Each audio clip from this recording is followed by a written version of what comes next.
Histoire de vite me présenter, moi c'est Shmoul et j'ai eu 20 ans cette année.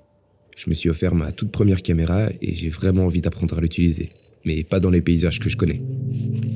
Et ça tombe bien parce que moi j'ai toujours voulu bouger. Donc pour réunir les deux, j'ai décidé d'aménager la voiture de ma sœur et d'en faire une vraie petite cabane sur roue. Alors je te souhaite la bienvenue dans le premier épisode d'un galérien qui ne sait ni utiliser sa caméra, ni faire les choses dans l'ordre. Parce que je m'apprête à partir en plein hiver direction Annecy pour 4 nuits et j'ai encore rien fait concernant la voiture.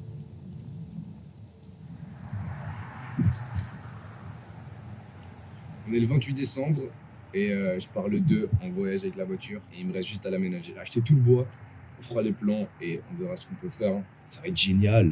Donc pour t'expliquer brièvement ce qui va se passer, j'ai déjà essayé de retirer les sièges et en vrai ça s'est bien passé. C'était pas hyper compliqué, j'ai trouvé les outils qu'il me fallait. Et donc là il n'y a plus qu'à tout recommencer, à tout retirer. Faut que je vide la voiture, j'ai 2-3 trucs qui traînent dedans.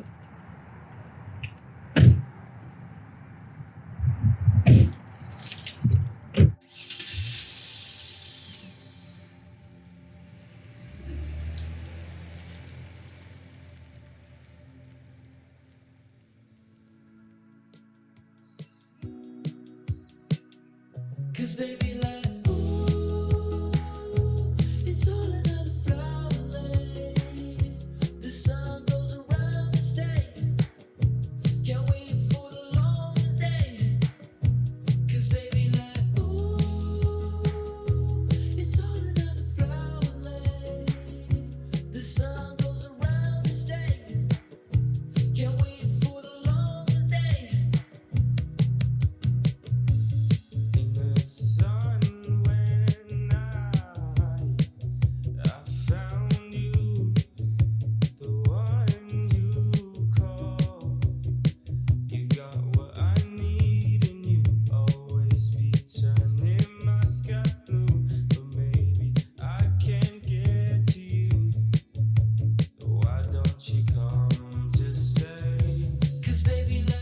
Essayer de faire un max de mesures pour avoir le truc le plus carré et le plus quali, étant donné qu'on va quand même dormir dessus.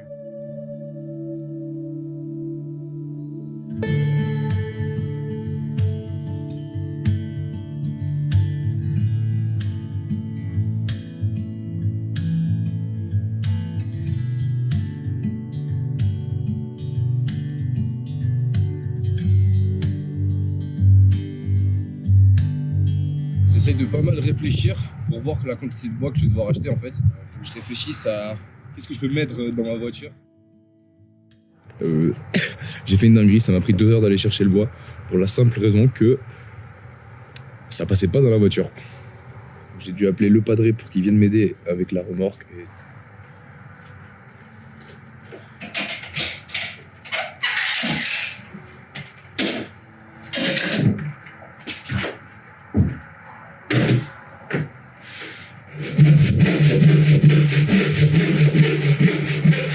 Là, c'est la big galère, j'ai aucune idée de comment je vais m'y prendre.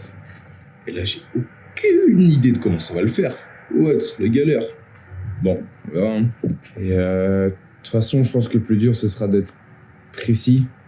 Parce qu'il casse les couilles, étant donné que c'est hyper important d'être précis. Mais je pense que je vais juste... je vais retirer de la matière et je verrai, je trouverai les solutions petit à petit. Ça va faire parfait la taille du coffre. Ouais.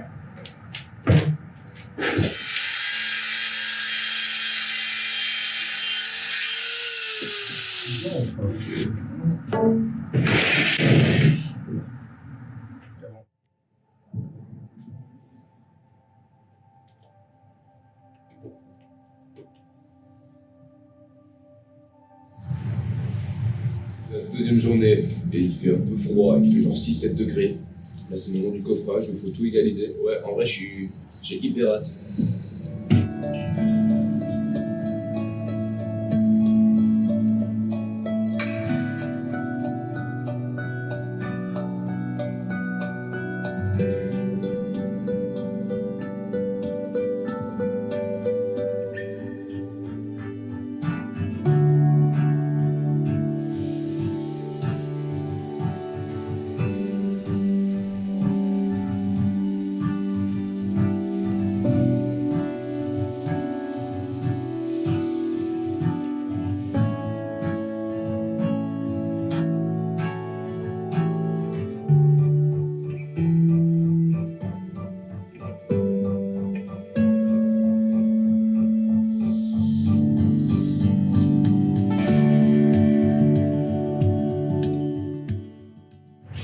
lancer sur le coffrage, ça prend beaucoup de temps. Parce qu'en fait, j'avais des plans et des idées. Je dois constamment m'ajuster à la voiture. Et puis j'ai d'autres idées, et puis je me rends compte que les choses allaient, d'autres marchent pas. J'avance juste pas à pas. Le but, c'est quand même d'avoir la plus grosse surface pour dormir possible, d'être le plus confort. C'est quand même le plus sympa après tout.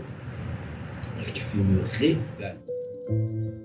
Pour faire ça, j'essaie d'être le plus précis possible pour que l'emboîtement des différentes pièces marche comme il faut. Une fois que toutes les découpes sont terminées, je fais un test en dehors de la voiture pour voir où j'en suis. C'est hyper important de prendre du recul quand j'ai la tête plongée dedans.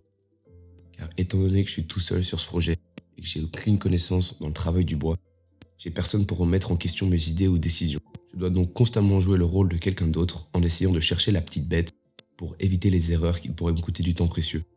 Et en parlant d'erreurs, j'en ai fait quelques-unes, dont cette découpe qui est faite du mauvais côté. Ça m'a vraiment saoulé, mais je l'ai juste refaite de l'autre côté en espérant que ça n'affaiblit pas trop la structure globale. Plus qu'à mettre les 2 dernières planches dans l'encoche la plus large.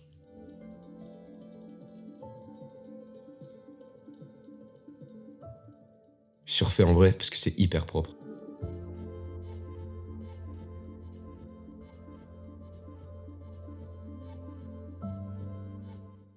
Vu que toutes mes découpes sont faites à la main, il y a des petites différences. Il y a juste à poncer pour que ce soit moins flagrant. Prochaine étape, tout démonter et remonter dans la voiture pour voir si tout s'ajuste bien dedans. Chaque centimètre de la voiture est utilisé et rien ne touche. J'étais sûr d'avoir fait une erreur quelque part. Ça me donne encore plus de force parce que les choses se concrétisent et c'est génial à voir. Le but maintenant, c'est de faire en sorte que le caisson soit bien stable pour quand la voiture roule. Pour faire ça, j'ai fait des sortes de cales dans les chutes que j'avais et je suis venu les visser sur ma planche principale. Ce qui fait que l'emboîtement est bien mis en place sans être pour autant plus dur à installer.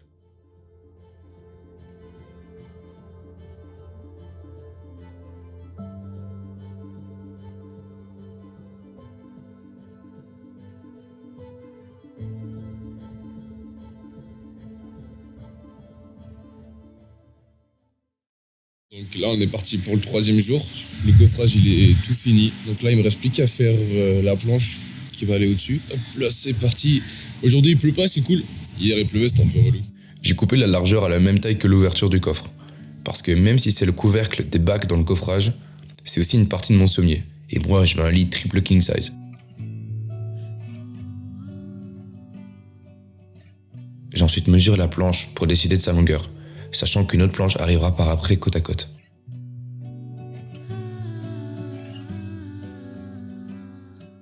J'ai rajouté des cales aussi sur la planche du dessus pour qu'elle soit bien fixée et qu'elle ne bouge pas quand je roule ou quand je dors.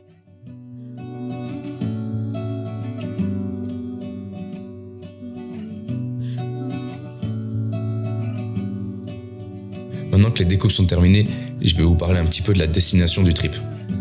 Donc après, le but, c'est de partir direction Annecy. T'es pas le plus smart, étant donné qu'il fait froid par là. Et j'ai hyper hâte. Ça va être zinzin. Prochaine mission, supporter le coffrage là où il est dans le vide.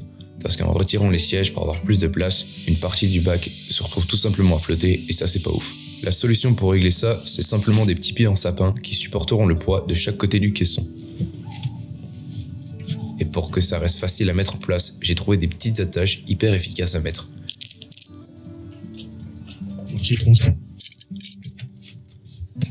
C'est incroyable, mec. Et là, au moins, elle bouge pas, tu vois. J'ai reçu un coup de main de mon pote Flo ce jour-là et le GOAT.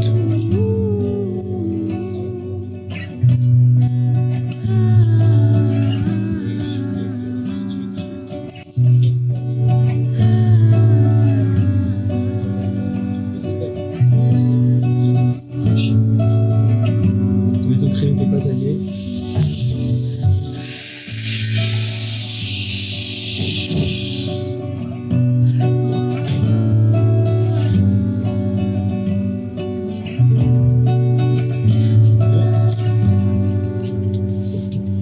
Mec, c'est tellement grand.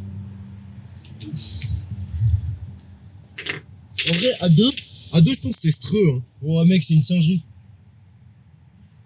Oh, je devais péter, j'ai pas su péter. Allez! Puis on recoupe 2 pieds en sapin, mais dans lequel on met un angle, ce qui permet aux petits pieds de se reposer parfaitement sur la chaise. Et on les a fixés avec une toute petite charnière pour qu'ils se plient et déplient.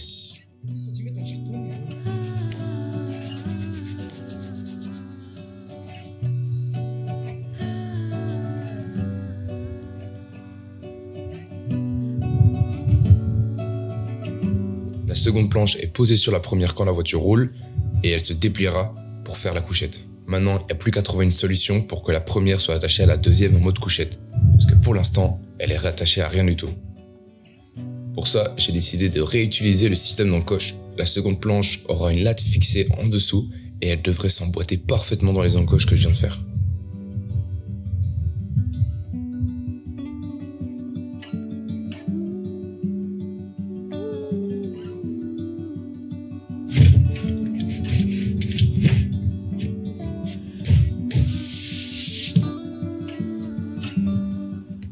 Et on a rajouté un loquet et un scratch au pied pour qu'ils soient bloqués dans les deux positions.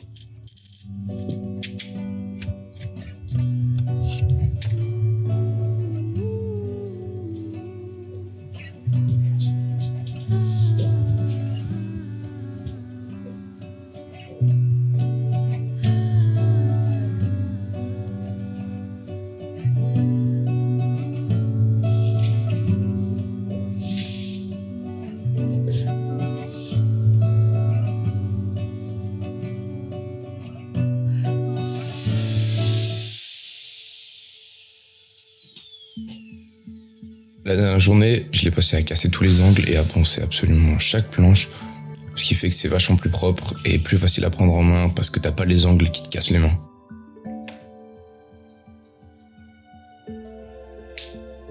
Ensuite, je me suis attaqué à la laiterie.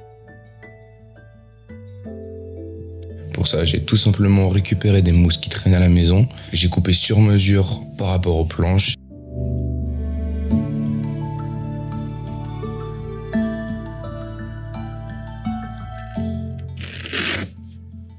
Vous voyez, c'est des bandes de scratch. Et là, le scratch, il tient hyper bien, il y a des petites vis. Après, j'ai fait exactement la même chose sur la seconde planche, ce qui clôture l'aménagement de la voiture. Donc, je me retrouve avec un semi-complet de 2,10 m sur 1,10 m à l'endroit le plus large et de 2 bacs de rangement. Prêt à partir. J'ai sorti la GoPro, donc c'est trop cool. Ça va être hyper pratique. Il y a toutes les affaires qui sont dedans. J'ai bien utilisé les bacs, j'ai mis une petite latte. Ça tient, c'est hyper pratique. J'ai le siège passager de libre. Oui, j'ai encore mis quelques affaires. La météo s'annonce horrible. Il va pleuvoir après-demain. Demain, normalement, je suis sec, donc c'est pas hyper grave, on trouvera des plans. Je bougerai. En tout cas, j'ai hyper hâte, ça va être incroyable.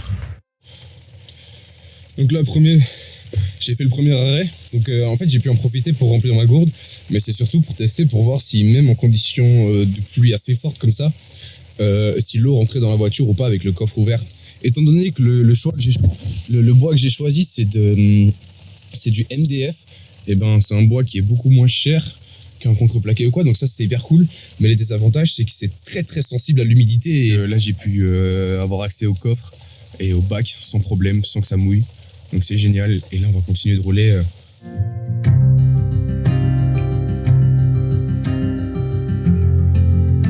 Les inondations de fou malade. Genre là, sur la carte, il y a un tout petit ruisseau. Et là, il est bas de grand. Je pense que c'est impressionnant. Ça fait un peu flipper. Moi, je vais aller me poser un peu là-bas, plus loin. On peut voir. Et hop là. Et je vous rechoppe là.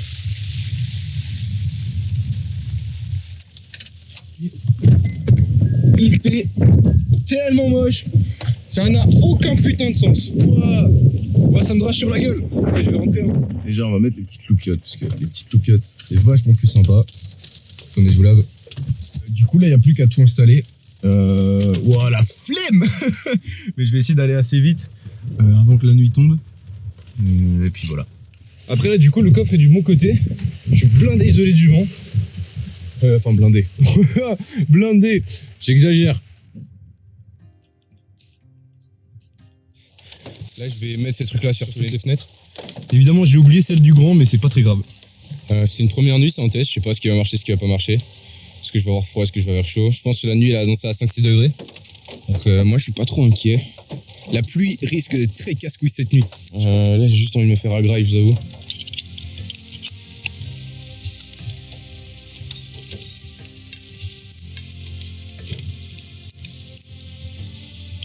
Et là, si on n'est pas bien,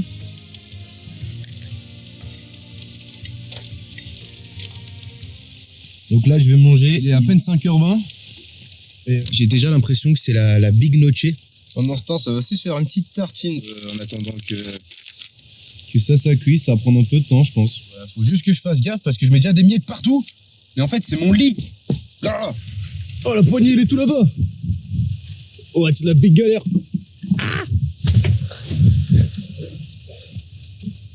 bienvenue chez moi, en fait. Oh, je vous ai ébloui un petit peu, il me semble. C'est incroyable. Donc là, je vais me poser. Je vais finir ma petite graille. Donc, petite purée de compote, carottes, saucisses. Alors, c'est pas hyper chaud. Mais ce qui est sûr, c'est que c'est pas froid. Je sais pas si je vous reverrai d'ici la nuit. En tout cas, il n'y a pas grand chose à faire. Donc, autant se lever tôt le demain pour continuer d'avancer. Direction Annecy, toujours. En tout cas, là, la pluie se calme un peu. Je vais regarder. Quelle est la météo Ouais, il va pleuvoter jusqu'à 9h du soir. Peut-être des petites averses, mais voilà. Et je vais rester à 10 degrés toute la nuit. 10 degrés, c'est bien. Donc, ça devrait être une bonne nuit. C'est une bonne nouvelle. C'est toujours un peu l'angoisse. Alors, j'étais pas si angoissé, mais j'étais plus curieux de savoir comment ça allait se passer. Il est 10h30 du soir. Le vent et la pluie s'est calmé. Donc, ça devrait aller pour s'endormir. Il fait pas du tout froid, là, j'ai hyper bon. Donc, moi, je vous rechoppe demain matin. J'espère que je vais bien dormir, en vrai.